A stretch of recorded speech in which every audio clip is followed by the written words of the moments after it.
Today we've just got a quick product highlight for you. This is a charging case for the Rode Wireless Go 1 and 2 kits from ZGCINE.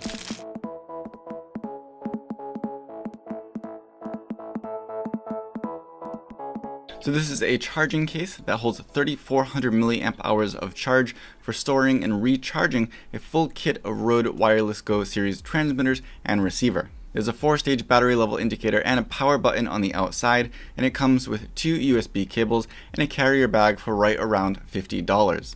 It has a USB-C input on the back for charging the case's internal battery, and also a USB-A port for power output, which lets it double as a power bank. This case now gives a much better storage and charging solution for the Rode kit than that soft case that they come with in the 3 separate USB cables that you needed before to charge them each individually. It takes about 2 hours or so to fully charge the case's internal battery, and it can fully charge a Wireless Go 2 kit 3 times over, each time taking just over an hour and a half to recharge a fully drained kit. This case has tons of built-in protections that I will list up on screen together with all the specs, and each port inside for the Rode Wireless Go units has a male USB-C plug built into it and an icon to help guide you which direction to insert that transmitter or receiver.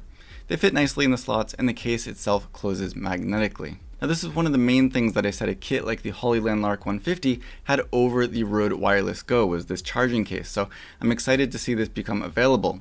It is of course an additional cost, but if you're on the go with your Rode kit quite a lot, I think it's absolutely worth it. But that's about it, so let me know if you have any questions.